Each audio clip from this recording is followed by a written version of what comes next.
Fire and Emergency Services Instructor, 8th edition. Chapter 1, The Instructor as a Professional. 8th edition is a lot different than 7th edition. In 7th edition, they basically sat there at the top of the lecture and they told you exactly what the learning objectives were, and then they went through all the material for the learning objectives. So what you'll notice with the slides in 8th edition is you'll have a learning objective, you'll discuss it. You'll have another learning objective, you'll discuss it. And it'll move on like that through the entire course. So the first objective is to explain characteristics required of an effective fire and emergency services instructor.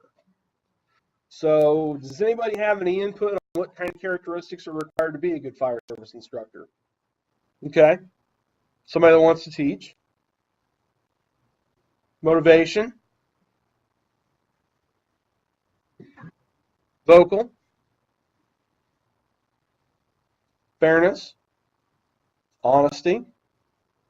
Sincerity. Pulling some big things out of here, man. You got, oh yeah, okay, now I see. Yeah.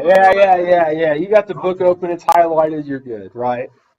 Anything else? Fairness.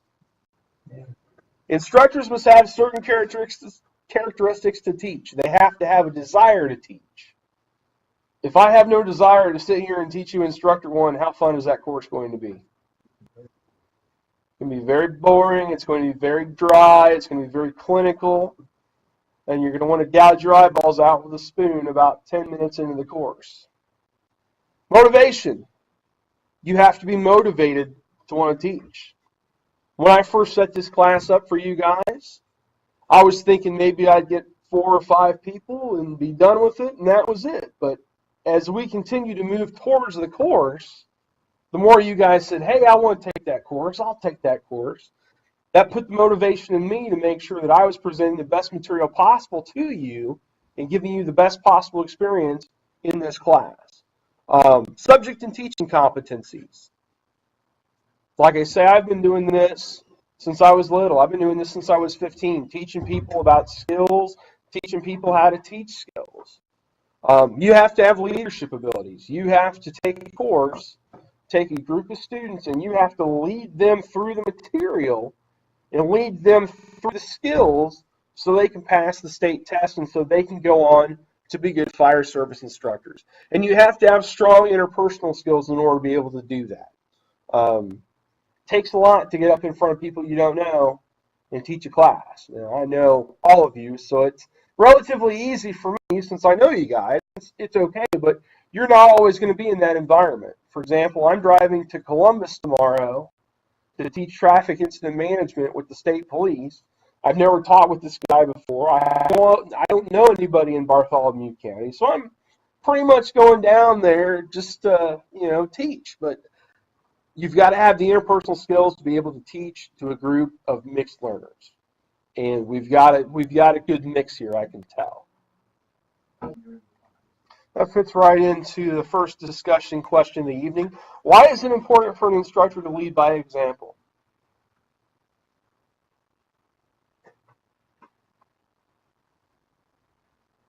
Anybody? I'll start picking on people, I'm telling you. Come on, guys. Robbie? What do you think? Okay. Riddle? You got anything? Monkey see, monkey do. Sheldon? Okay. Wes? Chief Allison? Anything? Anything else?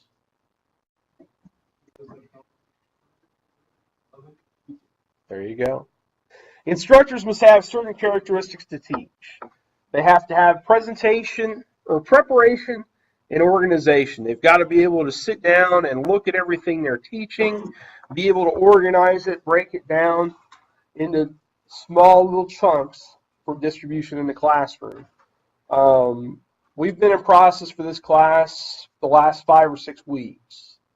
And so we spent a lot of time going through Resource 1, making sure it works, making sure all the slides are appropriate, making sure I know where all the breaks are, so on and so forth. But, it's just like that handouts I brought you guys. I had to get that set up at work this morning so I could bring it in and present it that way you guys have them. Ingenuity, creativity, and flexibility. This is pretty ingenious to be doing an online delivery or a hybrid delivery of a course. There's not a lot of people in the fire service that are actually putting a course online for use. In fact, we have another student, Mr. Walker, is in the webinar with us right now as we speak. So he's actually watching and listening to everything we're doing.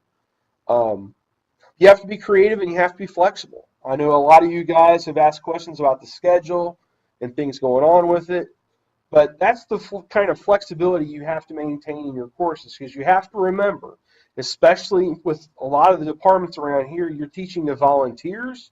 You can't do a Monday through Friday 8 to 4 schedule because that doesn't work for the people you're teaching. You have to have empathy. I have to be able to put myself into your shoes and see how I'm teaching the class from your perspective or from your perspective or yours, or even Wes's. I have to be able to teach and to put myself into your shoes to make sure you're learning what you need to learn. You have to have conflict resolution skills, especially in the fire service, because there's a lot of type A personalities out there. There's a lot of guys that, you know, they're right and they're going to be right, and no matter what you say, they're going to be right. You have to be able to diffuse those situations and move your class forward. You also have to have a sense of fairness. Everybody in the class has to be treated fairly and correctly across the board. So, second discussion question of the evening, one of many. Why is it important for an instructor not to bluff their way through a question? Wes? Or let's look it up together, rather, in the flipped classroom model. Anybody else? Okay. Personal integrity, honesty, and sincerity. Still more characteristics that an instructor should have. Kevin says it could also lead to mistrust in the instructor not knowing the material they're teaching. So that's a good point from Kevin on the webinar. Personal integrity. It goes back into the, not really the empathy, but the fair play and the fairness. You guys have to trust, and the students have to trust that the instructor is going to have the integrity necessary for the job. We are in a service, we're a brotherhood and a sisterhood of honor, and most people can't stand in the service, can't stand somebody who doesn't have personal integrity. Honesty, we just talked about that as far as bluffing your way through questions. You know, we've got to be honest with each other. We've got to be honest with our students to make sure we're giving them the right information. And you have to be sincere about it. You know, like I say, I'll go back to, earlier this week. I have sincerely looked forward to this class since the day we put it on the training calendar, just because I knew it was going to be a real neat class to go through. So, what are the characteristics of an effective fire and emergency services instructor? We just went over them. Come on, you guys haven't forgotten already, have you? Come on now. Be honest, sincere. Empathy. Problem-solving skills. Come on, guys. Jump right in here, Lee. Leah. Is it Leah or Lee? Leah, I'm sorry. There you go. Objective 2. Explain the term profession as it relates to the fire and emergency services instructor. Why is it important for an instructor to be a teacher and a practitioner? Okay. Lead by example. Education always changes. Go ahead. You got something? Job's always changing. Okay. A profession requires specialized knowledge and preparation. So we've got our instructor here. It looks like he is helping with a pass device or a strap on that Scott pack. But you have to have that knowledge and that preparation, especially in the fire service. You have to know what you're doing, why you're doing it, and how to do it. You also have to be prepared to do it. So why are instructors considered members of a profession? Okay. Anybody got anything else? Teachers? Would it be reasonable to say that as an instructor you have to continue to teach yourself with new methodologies, new ways of training, different drills you can do on the drill ground. You know, if you come in here and you do the whole buddy breathing on the SCBA 3 times a year, yeah, you're going to be great on it. What else are you missing?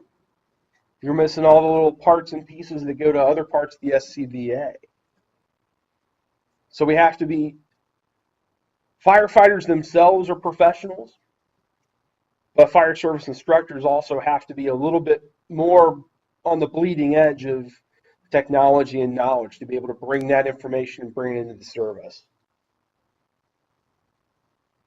Third objective, summarize the instructor's obligations to the student, the organization, the profession, and themselves. So our obligation to the student is to display effective training. It makes sure that our students will perform duties safely and skillfully. Our obligation to the organization is to support its mission and its policies. So the training needs of the department, or we make sure that training meets the needs of the organizations, different policies and procedures that we have in our different organizations. Our obligation to the profession is to provide a positive role model, to provide an important link between the student and the fire and emergency services profession. This is a big one here. The instructor's obligation themselves is to continue professional development. Does anyone know why the state requires so many hours of adult education for an instructor?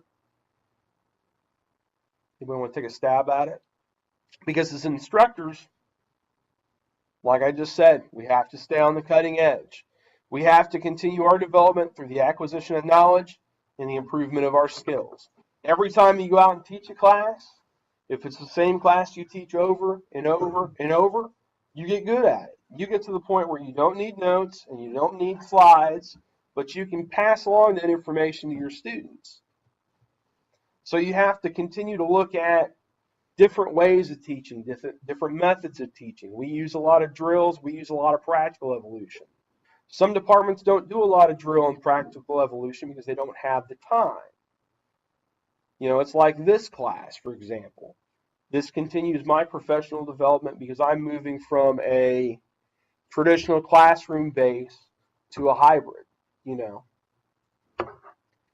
And I know I'm saying a lot of I, but the only difference between me and you right now is I'm instructing the class and I have a certification. You guys all have that knowledge. You do that for your home departments already. This is just a finalization of that particular skill set that we have and making it not really legitimate, but being certified in it by the state. I know you're a captain at Green, right? So you've already been planning evolutions and putting your guys through things. You're a company officer at Brown. You've got things going on your end. Yes, you, believe it or not, you, that's why. You are very good with skills development and skills instruction. You already have those skill sets. We are just here to make sure, or we are just here to build the skills in you guys to go out and be able to teach. Because everybody in this room has already been an instructor and they've done it. So what are your obligations to the student, the organization, the profession, and yourselves? Pick all four, pick one. Sheldon, when you go back to 30, are you 32s or 31s? When you finish this class, what's your responsibility going to be to the guys on Madison? Chief Allison? Comments? Okay. All righty. Mr. Gebauer, anything? No? So let's talk about the challenges that are frequently faced by the instructor. Managing challenge is an important and rewarding skill. You're familiar with standards, you have instructor priorities, and you have student priorities. If I ask Chris Roth one thing that I'm good at, what's he going to say?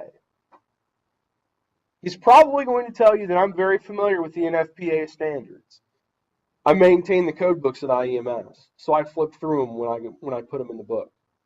And then I'm the one that helps the medical directors and all those people keep all that stuff together. But that's important. And you will notice that in the pre-work, there is a copy of Nfpa 1410, which is the professional qualifications for a fire instructor, class 1, 2, and 3. That is required reading material. I recommend you flip through it just to see what the standards say. Priorities of an instructor. What are my priorities to you guys as students? And we've touched on this a little as we've moved through the material, but what are my priorities when I'm laying a class down and putting a class together? Okay. Okay. Teach to the best of my ability. Okay. Make sure everybody's learning the material. That's a big one.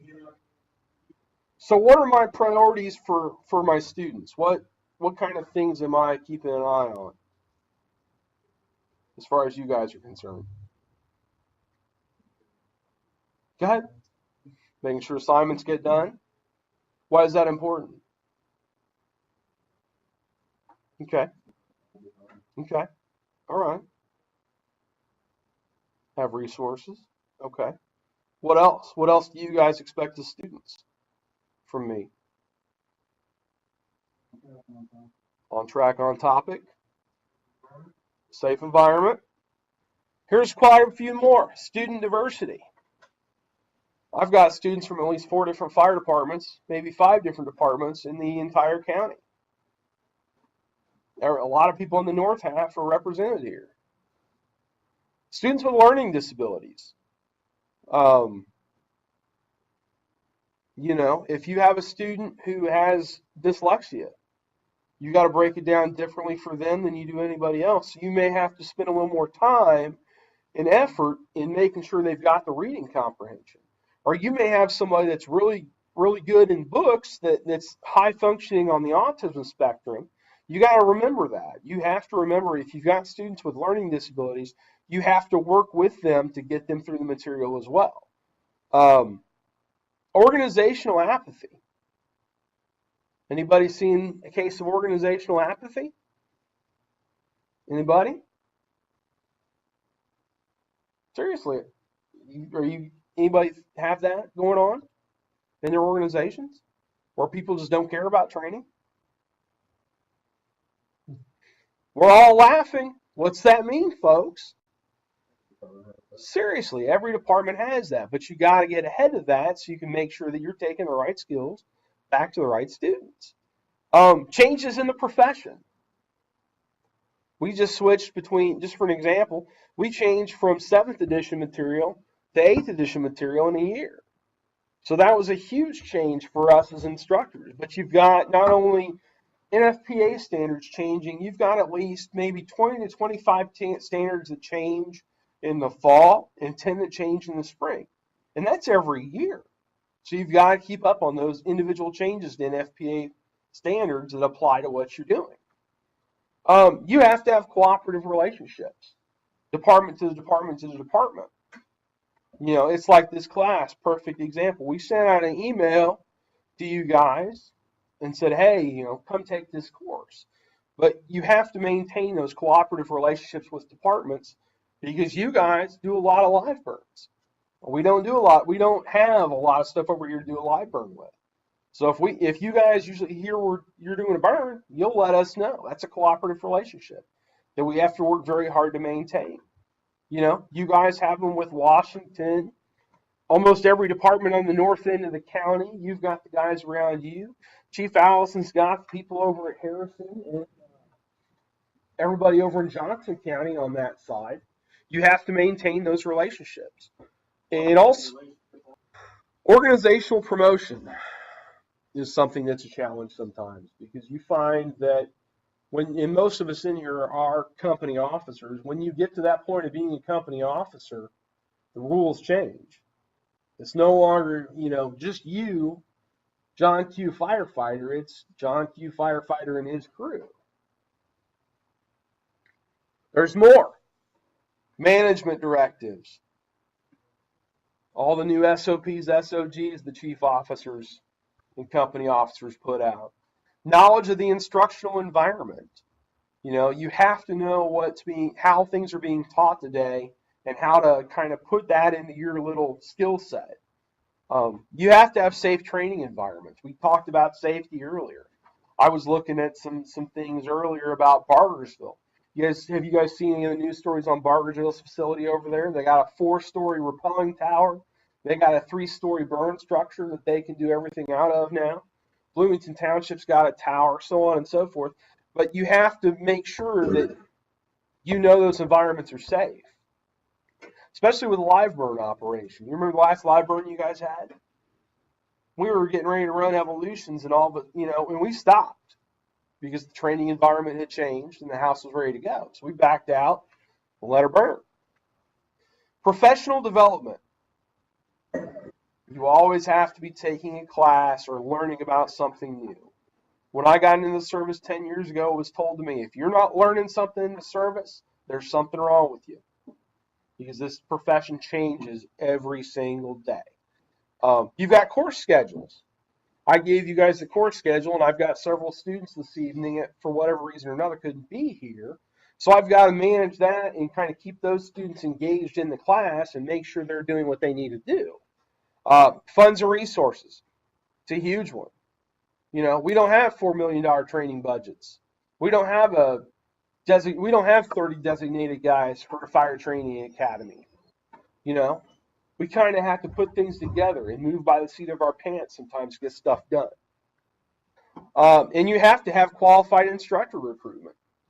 Just because somebody says they want to be an instructor doesn't mean they're a good fit to be an instructor. So you've got to weigh those challenges down. So how can you manage some of the challenges of the teaching environment? Some of the ones we just talked about. Constantly learning.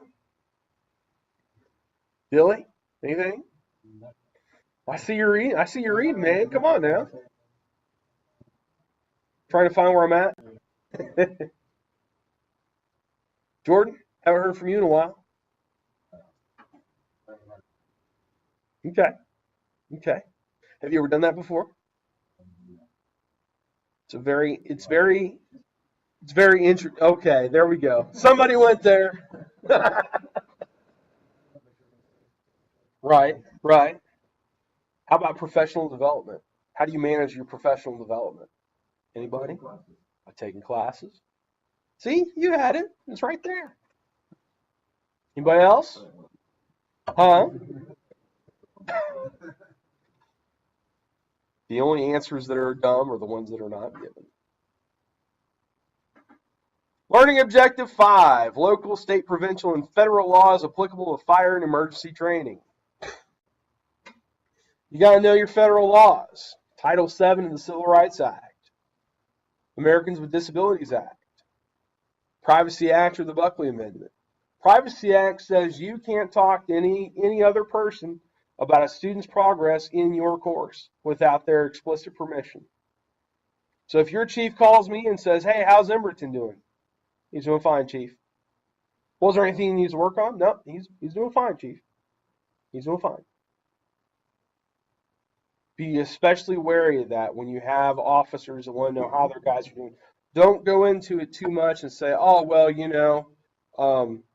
he's doing this well, he's doing this well, he's doing this well, he's not doing this well. That's not fair to the student. Now, if the student wants to go to their chief and say, hey, I'd like to know what I can do to improve, would you help me go to the instructor and talk to the instructor with me? That's a different story. But for the most part, you don't discuss another student's progress in the class with other students or anybody that's not an instructor in the course. And the other two have to do with discrimination. And the Disabilities Act has to do with something called, I got to think of a specific term here for it. It's back to the reasonable man standard. Not reasonable man standard, rather. But you have to make sure that you are giving, the person can do the job. Help me out here, Chris. Help me out. Americans with Disabilities Act. Disabilities Act. Reasonable accommodation is what I was thinking of. But you have to give reasonable accommodation. And now I say that if anybody needs any of those things, let me know. We'll work with you. Okay? Because I want you all to succeed. Let's talk about laws. You've got to know your state, provincial, municipal, departmental, and organizational laws. State and provincial laws are created by the legislature, and they vary among jurisdictions. You have municipal, department, and organizational laws, ordinances, and regulations. I work for the Health and Hospital Corporation of Marion County. We have specific laws that apply to the Health and Hospital Corporation of Marion County that we have to go out and make sure are being followed. Most departments have SOPs, SOGs. You'll hear a lot in the Nfpa standards about something called the authority having jurisdiction. We'll get into that topic a little bit later. You had something? This one? Federal laws. What federal laws affect the Fire and Emergency Services instructor? Just talked about them. Buckley Act, Civil Rights Act, ADA. Those are all federal laws that impact how we do things as instructors. Let's talk about the differences between codes and standards. Codes are a body of law arranged systematically pertaining to one subject area. Yes. Standards are criterion documents developed to serve as models or examples of desired performance or behaviors. So, let's go back to the Nfpa. Is Indiana an Nfpa state? So why do we have to follow Nfpa standards? You've got to make sure you're looking at both. You're making sure everything's good with. You want to check in 3 places, actually. You want to check the Nfpa standards. You want to check what OSHA has to say on the federal level. And you need to check and see what OSHA says on the state level. Ethical conduct as it relates to the Fire and Emergency Services instructor. So to practice ethical conduct, it must be followed to be considered a professional. You have a code of ethics, you have ethical situations, and you avoid making bad judgments.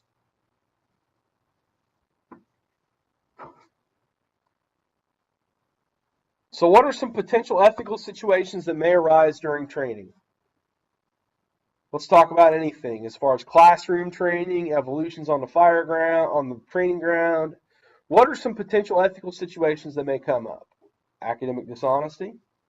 Wes? Taking shortcuts? Jordan? Okay. All right. Know your ethics program. Your organizational and your individual code of conduct. Ethics policies and characteristics. Good majority of us probably don't have any written ethics program in place. We're all small departments. But does that really excuse us from that? No. We should all have an ethics policy. We all should have an ethics program to make sure that instructors are teaching with ethics as well. As an instructor, you will have to deal with ethical issues. In summary, the instructors must understand the obligations to students, the organization, the profession, and themselves. They must have the knowledge and ability to accept the challenges that teaching affords. They must be aware of all laws that apply to the training process. And that is the end of chapter number 1.